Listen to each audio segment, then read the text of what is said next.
Berlatar di Jepang, cerita diawali dengan memperlihatkan sekelompok pasukan khusus yang sedang melakukan latihan misi penyelamatan di sebuah gedung kosong, di mana sang kapten sudah menempatkan seorang ahli tempur profesional yang dijuluki dengan The Ghost yang akan berperan sebagai sosok penjahatnya.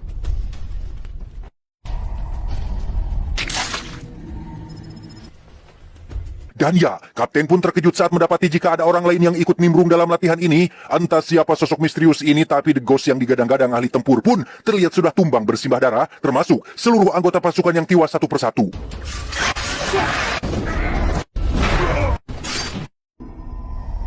Melihat semua anak buahnya mati, kapten pun turun langsung untuk memeriksa, tetapi beberapa tahun kemudian, kita akan diperkenalkan pada seorang gadis yatim piatu bernama Sachi, di mana ia hanya hidup berdua bersama pamannya yang merupakan penjaga toko kelontong, dan tiba-tiba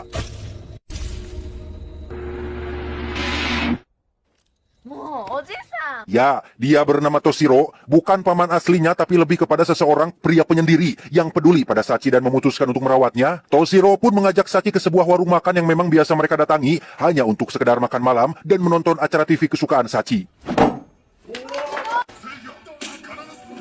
Seperti kebanyakan lelaki penyendiri pada umumnya, Toshiro adalah sosok misterius yang tak seperti apa masa lalunya, namun dari kilasan ingatan dan bekas luka yang memenuhi tangannya, bisa dipastikan bahwa Toshiro adalah seseorang yang pernah hidup di dunia keras dan brutal.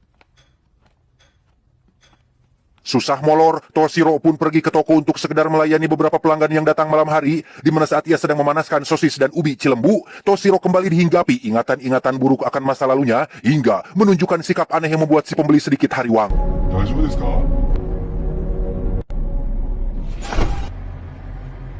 Sudah tak tahan lagi, Toshiro pun mendatangi seorang mbak-mbak psikiater untuk menyembuhkan mimpi buruknya, di mana ia bercerita bahwa dalam mimpinya ia adalah seorang pembunuh yang sudah menghabisi ratusan nyawa manusia, dan itu dilakukan untuk menyelesaikan misi yang ditugaskan.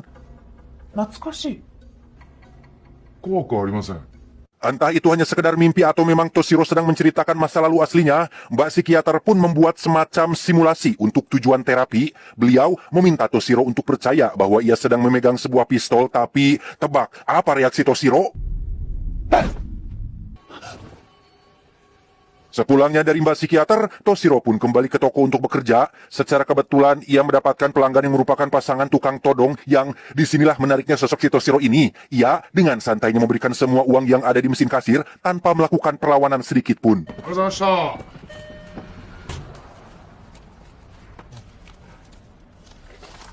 Sore harinya setelah selesai bekerja, Toshiro dan Sachi pun mendatangi rumah sakit untuk mengunjungi teman dekatnya yang bernama Kenji. Sekilas tampak seperti gay, tapi sebenarnya bukan. Itu karena mereka berdua sudah sangat dekat sekali, bahkan kehidupan Toshiro yang damai dan tentram dan normal sekarang ini adalah berkat bantuan Kenji yang sampai harus mengorbankan wajah dan kakinya cacat seumur hidup. Ketika Toshiro dan Sachi pulang dari rumah sakit, Kenji tiba-tiba merasakan kehadiran bahaya yang sedang mendekat. Begitu pula dengan Toshiro yang sama-sama memiliki insting tajam, sehingga Sachi pun diminta untuk tunggu sebentar di tempat aman. Berlokasi di tempat ramai, Toshiro akhirnya menemukan sumber sinyal bahaya yang dimaksud, yaitu dari pria berpakaian rapi dan wanita berkacamata yang tiba-tiba menodongnya dari belakang, sehingga ya, entah siapa Toshiro ini, gerakannya sangat cepat dan lincah, bahkan mampu menghindari beberapa peluru yang ditembakkan, dan bermodalkan magazin pistol yang ia rebut dari wanita berkacamata, Toshiro pun mencopet sebuah pulpen dan menjadikannya sebagai senjata, dan tebak apa yang ia lakukan? Dari kematian dua pembunuh barusan bisa disimpulkan bahwa si Toshiro ini bukanlah pria sembarangan. Insting yang tajam, gerakan yang lincah, serta pembayaran pajak yang tepat waktu sudah cukup untuk membuktikan jika Toshiro adalah orang yang sudah membantai pasukan khusus yang ada di adegan awal film tadi. Sementara itu di tempat lain kita akan berkenalan dengan seorang bos kriminal yang menaungi para pembunuh bayaran profesional, di mana dua pembunuh yang tadi muncul adalah anak didik si bos ini yang sengaja dikirim untuk menghabisi Toshiro, karena ternyata Toshiro adalah mantan anak didiknya yang dianggap sudah berkhianat. 3日前に国防軍と接触。それ以降の情報は Ternyata Toshiro merupakan anak didik si bos yang paling hebat di antara yang lain. Bahkan julukan The Ghost yang sempat kita dengar di awal-awal film tadi adalah julukan untuk seseorang yang dianggap legenda. Ya, mirip-mirip seperti julukan Baba Yaga atau The Boogeyman yang disematkan untuk John Wick. Toshiro adalah sosok pembunuh mengerikan yang punya kemampuan di atas rata-rata manusia normal. Bahkan saking hebatnya, Toshiro digadang-gadang tidak hanya mampu menghindari peluru, tapi juga mampu menghindari petugas pajak yang biasa menagihnya tiap bulan. ニュート、フォックス、イーグルが待機中、すぐ動けますが。 Selain dua pembunuh yang tadi sudah tewas, si bos juga sudah memanggil pembunuh terbaiknya yang lain seperti sosok bernama Abyss Walker yang disinyalir punya kemampuan menyamai Toshiro, dan ada juga seorang gadis hentai bernama Yuli yang sekilas tampak biasa-biasa saja tapi mampu menghajar dua pria hidung belang sekaligus. 公開されました。掃除班 Tak hanya itu saja, ajudan si bos yang bernama Casper ini pun merupakan salah satu pembunuh terbaik. Meski masih muda dan kurang meyakinkan, Casper adalah salah satu yang terkejam dan itu terbukti dari bagaimana ia menghabisi seorang pelayan hanya gara-gara tidak mau bayar makanan. Kembali ke Toshiro yang terlihat sedang makan malam bersama Sachi di warung biasa, ia tiba-tiba merasakan kehadiran pembunuh di sekitarnya sehingga Toshiro pun menitipkan Sachi bersama si paman warung. Dan sebelum pergi, ia mengambil sebuah garpu untuk dilempar ke papan target dan... Instingnya tidak pernah salah saat Toshiro sedang melewati sebuah gang. Di situ ada banyak sekali pembunuh yang menyamar sebagai warga sipil biasa yang jika Anda bukan profesional seperti Toshiro, mungkin Anda sudah modar dengan cepat oleh mereka semua.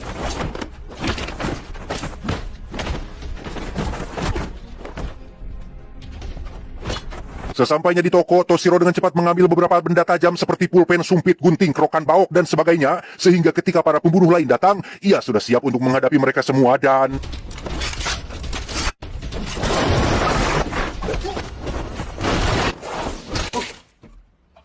Selesai menghabisi mereka semua, muncullah dua pemuda yang bernama kita panggil saja Samsul yang berambut gondrong dan Aceng yang tinggi kurus. Keduanya adalah para pemula yang dikirim oleh Kenji untuk membantu Toshiro. Ketika Samsul dan Aceng sedang membersihkan semua jasad yang ada di TKP, Toshiro sendiri pergi ke telepon umum untuk menelepon Sachi yang masih berada di warung. Di mereka, kedatangan pembunuh lain yaitu si Teteh Yuli yang langsung menyerangnya tanpa aba-aba.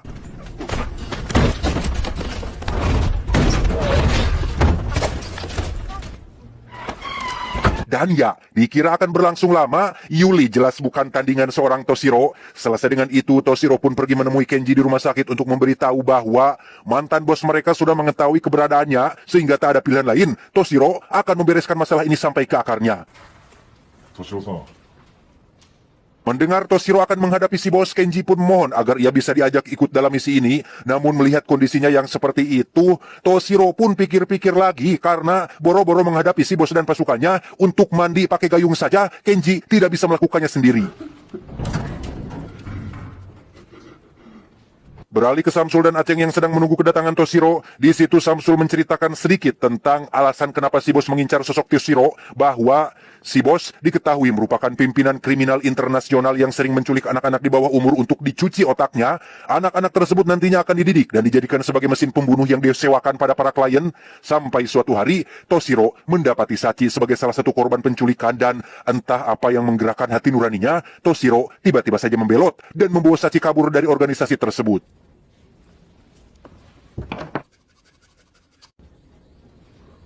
Tak lama, datanglah Toshiro yang muncul dari kegelapan. Alih-alih akan memakai senjata api untuk berperang, Toshiro memilih senjata tajam biasa karena dianggap lebih efektif dan gampang digunakan. Keesokan paginya, Sachi yang baru keluar dari warung tiba-tiba saja diculik oleh si Casper. Si paman warung yang melihat pun langsung melaporkan hal ini kepada Toshiro, namun reaksinya biasa-biasa saja karena ternyata Toshiro sengaja membiarkan Sachi diculik untuk mengetahui lokasi markas rahasia si bos menggunakan alat pelacak yang sudah ia pasang pada buku yang selalu Sachi bawa.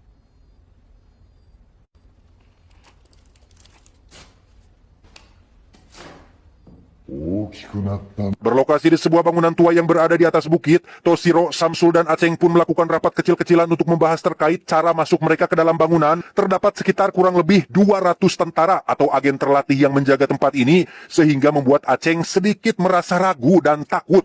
Namun Toshiro langsung menenangkannya dengan mengatakan bahwa ia akan menghadapi mereka semua sendirian dan tugas Samsul dan Aceng hanya membereskan agen-agen kroco yang tersisa, termasuk menyelamatkan Sachi keluar dari sana. 銃声は自分の居場所を Saatnya beraksi, Samsul Aceng terlihat mengendap-endap hanya demi melumpuhkan satu musuh yang sedang berjaga. Sementara untuk Toshiro, ia muncul secara terang-terangan tanpa kekhawatiran dan... Untuk memancing musuh ke satu titik, Toshiro sengaja menembakkan peluru ke udara. Di situ ia menunjukkan suatu ketenangan yang luar biasa dan langsung melakukan serangan hanya dengan tangan kosong.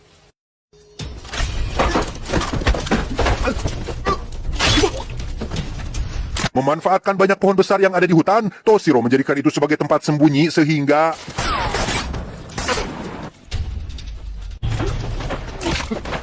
Gerakannya yang cepat dan sulit ditebak membuat musuh benar-benar kesulitan melakukan perlawanan dan sudah ada sekitar 13 musuh berhasil Toshiro jatuhkan sehingga...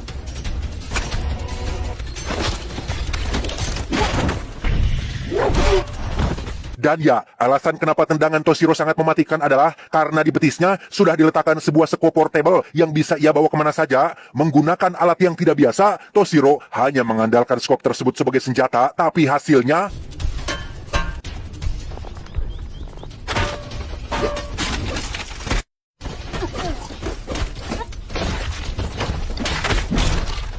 Sementara itu, Samsul dan Aceng terlihat sedang melakukan kolaborasi menggunakan senjata api, namun cara itu tampaknya masih kalah efektif atau kurang efisien jika dibandingkan dengan metode yang Toshiro gunakan, tapi setidaknya mereka masih punya kontribusi untuk mengurangi jumlah musuh.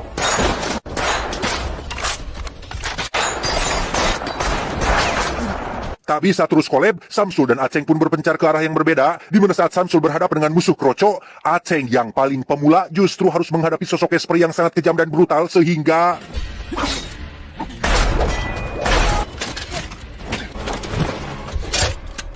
Berkali-kali mencoba, Aceng tampaknya berada jauh di bawah kemampuan si Casper sehingga alih-alih menghadapinya dengan mudah, Aceng justru harus menjadi orang pertama yang mati dalam tim ini.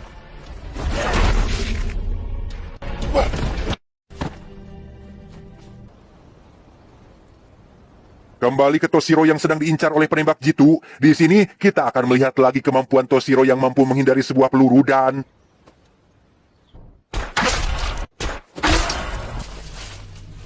Lolos dari beberapa tembakan, Toshiro akhirnya menghadapi dua penembak jitu yang juga merupakan agen terbaik di kelasnya. Namun bagi seorang The Ghost, mereka berdua masih belum ada apa-apanya.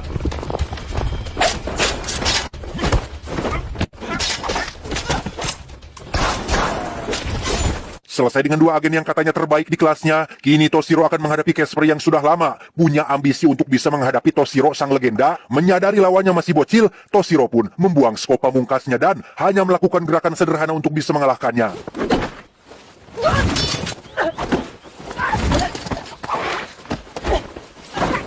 Tak terima dikalahkan dengan mudah, Casper pun bermain curang dengan menggunakan bom yang sudah terpasang di badannya, tetapi...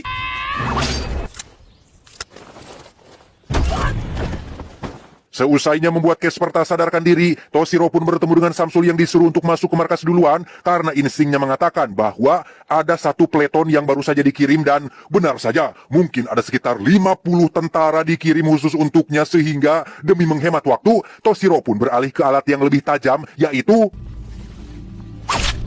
Menggunakan dua celurit portable, Toshiro lagi-lagi menunjukkan kemampuan luar biasanya ketika ia menumbangkan mereka semua dengan sangat rapi dan inilah yang terjadi.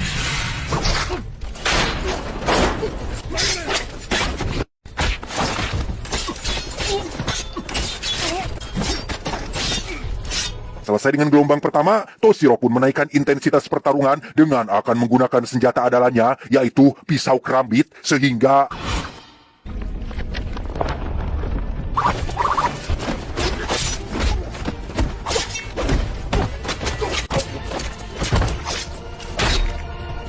Selesai menghabisi puluhan musuh di luar, kini Toshiro mulai masuk ke dalam bangunan untuk menghadapi musuh yang ada di dalam dan menggunakan senter sebagai pengalih perhatian, Toshiro berhasil menghabisi mereka semua dalam kegelapan.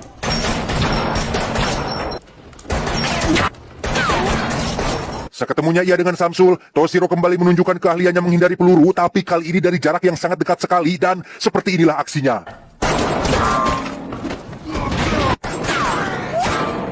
Beres dengan para penjaga, Toshiro akhirnya berhasil menemukan Sachi yang masih dalam kondisi baik-baik saja. Karena ia harus membereskan semuanya hari ini, Sachi pun dititipkan kepada Samsul yang akan membawanya pergi. Namun Sachi tampak sangat berat harus berpisah lagi dengan Toshiro yang mungkin tidak akan berhasil selamat dalam pertarungan final nanti. Beres menyelamatkan Sachi, kini Toshiro akan menghadapi beberapa lawan yang jauh lebih tangguh dari sebelumnya. Mereka semua adalah para pembunuh yang pernah satu kelas dengannya sewaktu latihan. Tapi berkat kemunculan satu orang yang tiba-tiba datang, Toshiro berhasil mengalahkan mereka semua dengan cara kolaborasi.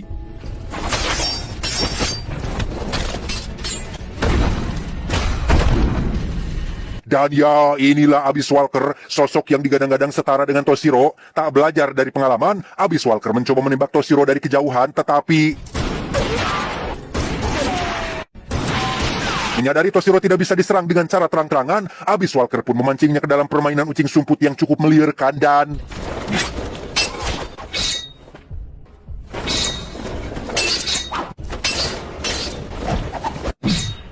untuk pertama kalinya, Toshiro nyaris tewas oleh serangan cepat dari belakang. Di mana ia malah dengan sengaja membiarkan Abyss Walker melukai wajahnya untuk sebagai pemicu adrenalin dalam duel ini. Karena pakai sajam kurang greget, mereka berdua pun membuang kerambitnya dan akan bertarung dengan tangan kosong. Sama-sama punya jurus yang mirip, yaitu jurus menggeolkan tak-tak alias melenggak-lenggokkan bahu. Keduanya saling jual beli pukulan, meski sekilas tampak seperti seekor congcorang yang sedang marah.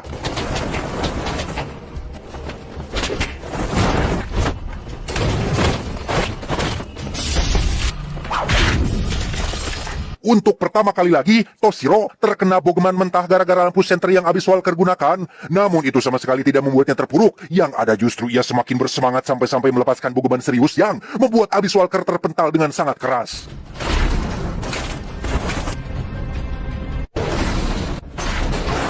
Beberapa jam setelah berhasil membereskan semuanya, Toshiro terlihat sudah kembali ke kota dan bertemu dengan si bos yang menjadi musuh terakhirnya. Menggunakan jurus hipnotis yang biasa si bos pakai untuk cuci otak, Toshiro pun sempat tak berdaya saat sedang mendekatinya, tetapi